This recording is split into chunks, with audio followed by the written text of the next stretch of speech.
आज है 13 अक्टूबर 2025 दिन सोमवार। Welcome back to clean news UP. चलिए देखते हैं उत्तर प्रदेश की 25 फटाफट बड़ी खबरों को। टीटी अनिवार्यता और पुरानी पेंशन बहाली की मांग पर 24 नवंबर को जंतर मंतर पर जुटेंगे शिक्षक। देश भर के शिक्षक जब अपनी दो बड़ी मांगों को लेकर दिल्ली के जंतर मंतर पर एकजुट होने जा रहे हैं। 24 नवंबर को शिक्षक टीटी अनिवार्यता कानून में संशोधन और पुरानी पेंशन योजना बहाली के लिए बड़ा प्रदर्शन करेंगे। अखिल भारतीय प्राथमिक शिक्षक संघ की ऑनलाइन बैठक में आंदोलन की रूपरेखा तय की गई। राष्ट्रीय स्तर पर सभी संगठनों को एक मंच पर लाने की तैयारी चल रही है। शिक्षक संगठनों का कहना है कि अब वक्त आ गया है जब शिक्षा कर्मियों की आवाज दिल्ली तक गूंजनी चाहिए। लखनऊ से अयोध्या के बीच शुरू हुई डबल डेकर एसी बस सेवा, यात्रियों को मिलेगी लग्जरी सफर की सुविधा। अयोध्या को लखनऊ से जोड़ने वाली पहली डबल डेकर एसी बस सेवा की शुरुआत हो गई है। आधुनिक सुविधाओं से लैस इस बस में एक बार में 64 यात्री सफर कर पाएंगे। किराया रखा गया है 243 रुपए। बस में गर्मी में, ठंडी और सर्दी में गर्म हवा की व्यवस्था है। रवाना होने से पहले चालक और परिचालक ने रामलला और हनुमानगढ़ी में पूजा अर्चना कर आशीर्वाद लिया। डीलक्स सीट्स और ऑटोमेटिक सिस्टम वाली ये बस तभी स्टार्ट होगी जब इसका गेट पूरी तरह से बंद होगा। युवा बने स्वरोजगार के नायक, सीएम योगी की योजना से मिलेगा 25 लाख तक लोन। मुख्यमंत्री योगी आदित्यनाथ युवाओं को आत्मनिर्भर बनाने के लिए चला रहे हैं मुख्यमंत्री युवा स्वरोजगार योजना। इस योजना के तहत पात्र युवाओं को 25 लाख रुपए तक का लोन दिया जा रहा है ताकि वे अपना व्यवसाय शुरू कर सकें। खास बात यह है कि इस पर सिर्फ 6% वार्षिक ब्याज देना होता है। लोन की राशि से मशीनरी खरीदने, कच्चा माल लेने या व्यवसाय बढ़ाने में मदद मिलेगी। योगी सरकार का लक्ष्य है हर युवा बने उद्यमी और प्रदेश बने रोजगार का केंद्र। सीएम योगी के विजन से यूपी बना देश का नया आईटी हब। मुख्यमंत्री योगी आदित्यनाथ की दूरदर्शी नीतियों ने उत्तर प्रदेश को कृषि राज्य से डिजिटल भारत का मस्तिष्क बना दिया है। आईटी निर्यात जहां पहले 15,000 करोड़ था, वहीं अब ये बढ़कर 17,000 करोड़ रुपए से अधिक हो गया। माइक्रोसॉफ्ट और टीसीएस जैसी दिग्गज कंपनीज के निवेश से 53,000 से ज्यादा युवाओं को रोजगार मिला है। नोएडा और लखनऊ में बन रहे नए आईटी पार्क प्रदेश को टेक्नोलॉजी हब में बदल रहे हैं। अखिलेश यादव का हमला, बीजेपी नाकामी छुपा रही, मुख्यमंत्री घुसपैठिए हैं। सपा अध्यक्ष अखिलेश यादव ने लखनऊ के लोहिया पार्क में डॉक्टर राम मनोहर लोहिया की पुण्यतिथि पर श्रद्धांजलि दी और सरकार पर तीखा हमला बोला। उन्होंने कहा कि डॉक्टर लोहिया ने अन्याय और असमानता के खिलाफ लड़ाई लड़ी। हम उनके सप्त क्रांति आंदोलन को जन जन तक पहुंचाएंगे।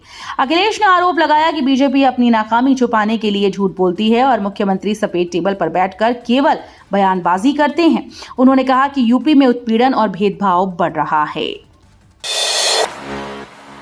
दिवाली से पहले योगी सरकार का तोहफा, फ्री में मिलेंगे गैस सिलेंडर। दीपावली से पहले प्रधानमंत्री उज्ज्वला योजना के लाभार्थियों के लिए खुशखबरी है। योगी सरकार अब प्रदेश के लाखों परिवारों को 2 मुफ्त गैस सिलेंडर देने जा रही है। इस योजना के तहत जिले के करीब 2.5 लाख उपभोक्ताओं को लाभ मिलेगा। जिला पूर्ति विभाग ने इसके लिए तैयारियां शुरू कर दी।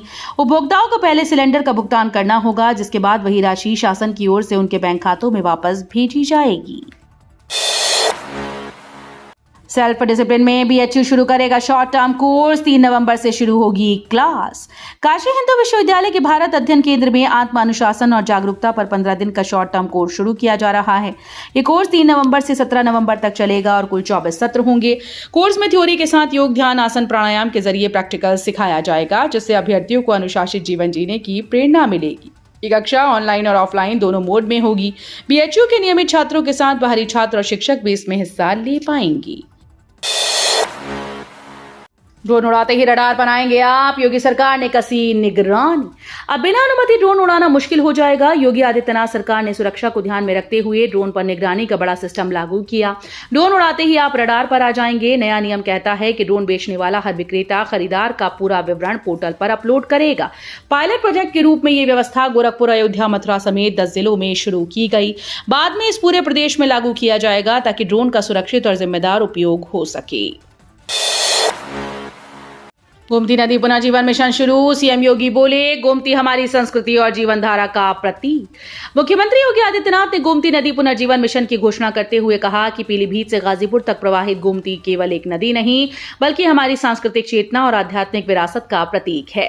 इस मिशन के तहत गोमती को स्वच्छ, अविरल और निर्मल बनाने के लिए व्यापक अभियान चलाया जाएगा। सीएम ने निर्देश दिए कि नदी किनारे बसी अवैध बस्तियों को हटाया जाए और घुसपैठियों की पहचान कर सख्त कार्रवाई की जाए।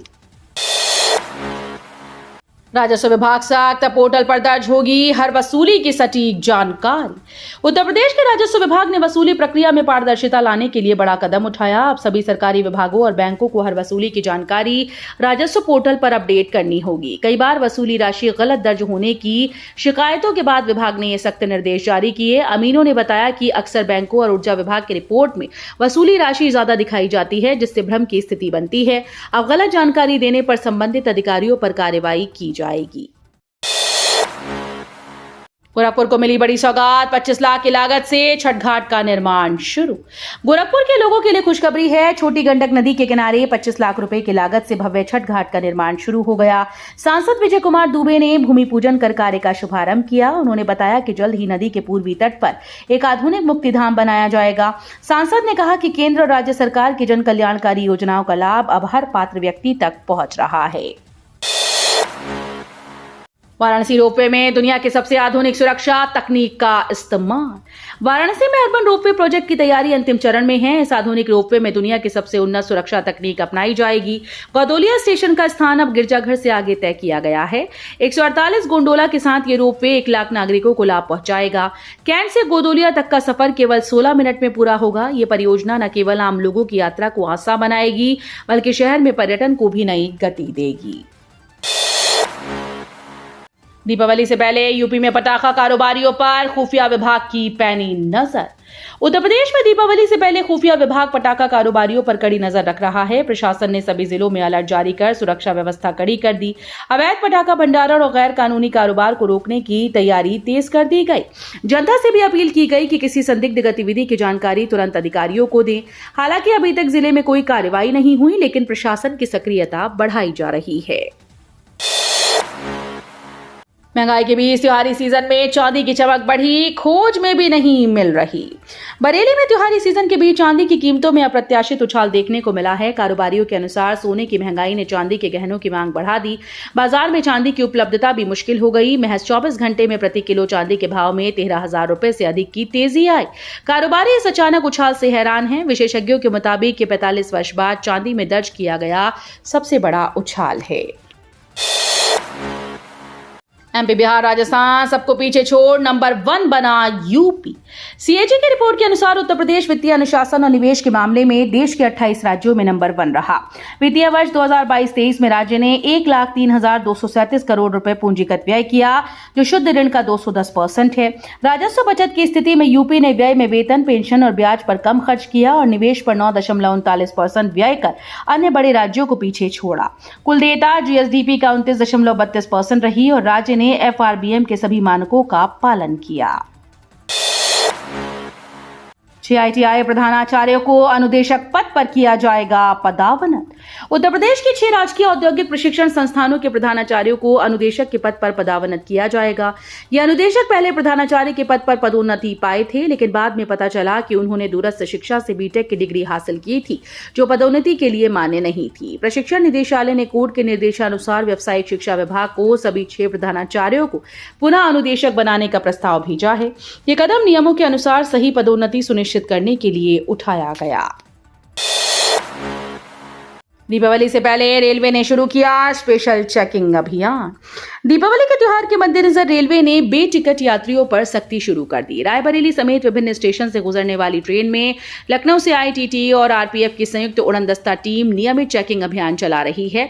मुख्य टिकट निरीक्षक आरके यादव के अनुसार त्योहारों के दौरान यात्रियों की संख्या बढ़ने के कारण बेटिकट यात्रा की संभावना अधिक होती है। रेलवे का उद्देश्य राजस्व हानि कर को रोकना और यात्रियों की सुविधा सुनिश्चित करना है। उत्तर प्रदेश और झारखंड के बीच मुकाबला 22 जनवरी को। मेरठ में 2025-26 के रणजी सत्र का पहला मैच खेला जाएगा। पिछले साल यहां रणजी मैच नहीं हो पाया था, लेकिन इस बार उत्तर प्रदेश और झारखंड की टीम 22 जनवरी से विक्टोरिया पार्क क्रिकेट मैदान में आमने सामने होंगी। इसके अलावा 26 अक्टूबर से करना सीके नायडू ट्रॉफी में भी यूपी और कर्नाटक के बीच मैच खेला जाएगा। इस टूर्नामेंट में मेरठ के कई खिलाड़ियों को प्रतिनिधित्व करने का मौका मिल सकता है। मैच की तैयारियां पूरी कर ली गई और क्रिकेट प्रेमियों में उत्साह देखने को मिलेगा। मुरादाबाद में यूपीपीसीएस परीक्षा कड़ी सुरक्षा के बीच संपन्न। उत्तर प्रदेश लोक सेवा आयोग की पीसीएस 2025 प्रारंभिक परीक्षा रविवार को मुरादाबाद, अमरोहा, चंदौसी, गजरौला में कड़ी सुरक्षा व्यवस्था के बीच संपन्न हुई। प्रशासन ने 3 स्तरीय जांच कर परीक्षा नकल मुक्त सुनिश्चित की। मुरादाबाद में पहली पाली में 10,455 अभ्यर्थी परीक्षा से अनुपस्थित रहे और केवल 4,733 उम्मीदवार शामिल हुए। परीक्षा केंद्रों पर सुबह से ही उम्मीदवारों की हलचल रही। यूपी से जुड़े सवालों में कई अभ्यर्थी उलझते दिखे। अलीगढ़ में स्वास्थ्य शिविर का खुलासा, हजारों में खून की कमी। अलीगढ़ जिले में 17 सितंबर से चल रहे विशेष स्वास्थ्य शिविर में खुलासा हुआ कि 31,000 महिलाओं और 18,500 पुरुषों में खून की कमी पाई गई। इस 20 दिवसीय शिविर में 1.67 लाख महिलाओं और 1.31 लाख पुरुषों का स्वास्थ्य परीक्षण किया गया। महिलाओं में 8 ग्राम और पुरुषों में 10 ग्राम प्रति डेसीलीटर से भी कम हीमोग्लोबिन स्तर मिला। प्रधानमंत्री मोदी के जन्मदिन पर शुरू हुए शिविर को अब बढ़ाकर 24 दिसंबर तक किया गया ताकि अधिक लोगों को स्वास्थ्य का लाभ मिल सके। अलीगढ़ में इलेक्ट्रॉनिक बाजार में दीपावली धमाका। धनतेरस और दीपावली के मौके पर अलीगढ़ का इलेक्ट्रॉनिक बाजार चमक उठा। खासतौर पर एलईडी टीवी और एयर कंडीशनर की खरीद में भारी उछाल देखने को मिला। जीएसटी दर कम होने से ग्राहकों को राहत मिली और बिक्री में तेजी आई। इस बार धनतेरस पर 175 करोड़ रुपए से अधिक का कारोबार होने का अनुमान है, जो पिछले वर्षों की तुलना में 20% अधिक है। राज्य वस्तु और सेवा कर विभाग के अनुसार टैक्स स्लैब 28% से घटाकर 18% किया गया, जिससे कीमतें कम और बिक्री बढ़ी। गोरखपुर में सीएम योगी बोले, अब चीन से नहीं आएगी लक्ष्मी गणेश की प्रतिमा। गोरखपुर में मुख्यमंत्री योगी आदित्यनाथ ने स्वदेशी उत्पादों को बढ़ावा देने का संदेश दिया। उन्होंने कहा कि अब दिवाली पर लक्ष्मी और गणेश जी की प्रतिमाएं चीन से नहीं आएंगी। ओडीओपी के तहत टेराकोटा मिट्टी से बनी प्रतिमाएं अब मार्केट में हैं। 2017 से पहले ये मूर्तियां विदेश से आती थीं, लेकिन अब जीआई टैग के साथ देश विदेश में बिक सकती हैं। सीएम ने पीएम मोदी के वोकल फॉर लोकल और लोकल फॉर ग्लोबल अभियान को आगे बढ़ाने पर जोर दिया। 31 अक्टूबर को रन ऑफ यूनिटी का होगा आयोजन, प्रदेश भर में एक कार्यक्रम। मुख्यमंत्री योगी आदित्यनाथ ने सरदार वल्लभ भाई पटेल की जयंती पर बड़े अभियान की घोषणा की है। 31 अक्टूबर को प्रदेश भर में रन ऑफ यूनिटी का आयोजन होगा। सीएम ने बताया कि 6 अक्टूबर से विभिन्न डिजिटल प्रतियोगिताएं जैसे सोशल मीडिया रील, निबंध और यंग लीडर्स प्रोग्राम के माध्यम से सरदार पटेल के विचार युवाओं तक पहुंचाए जा रहे हैं। अब दूसरा चरण 31 अक्टूबर से 25 नवंबर तक चलेगा। इसमें जिला स्तर पर पदयात्राएं, योग व स्वास्थ्य शिविर, व्याख्यान, वाद विवाद प्रतियोगिताएं आयोजित की जाएंगी। कस्तूरबा विद्यालयों में छात्राओं से हर महीने होगा फीडबैक। लखनऊ में कस्तूरबा गांधी बालिका विद्यालय की वार्डन की कारस्तानी सामने आने के बाद विभाग सतर्क हो गया है। आरोप है कि वार्डन छात्राओं का उत्पीड़न करती थी और उन्हें मारपीट के साथ टॉयलेट साफ करवाती थी। अब निर्णय लिया गया है कि विद्यालय की छात्राओं से हर महीने फीडबैक लिया जाएगा। साथ ही जिलों में टास्क फोर्स का गठन कर नियमित जांच कराई जाएगी। इससे छात्राओं की समस्याओं का त्वरित समाधान होगा और उन्हें किसी भी तरह की कठिनाई का सामना नहीं करना होगा। आजम खान को वापस मिली वाई कैटेगरी सुरक्षा।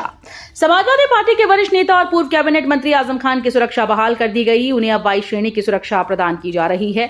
शनिवार से उनकी सुरक्षा में तैनात गार्ड और गनर उनके पास भेज दिए गए। इससे पहले कोर्ट में दोषी पाए जाने के बाद उनकी विधानसभा सदस्यता समाप्त हो गई थी और सुरक्षा वापस ले ली गई थी। जेल से बाहर आते ही आजम खान को उनकी सुरक्षा बहाल कर दी गई ताकि उन्हें किसी भी संभावित खतरे से सुरक्षित रखा जा सके। तो ये थी आज की 25 फटाफट बड़ी खबरें। अगर आपको न्यूज पसंद आई हो तो वीडियो को लाइक और शेयर जरूर करें। धन्यवाद।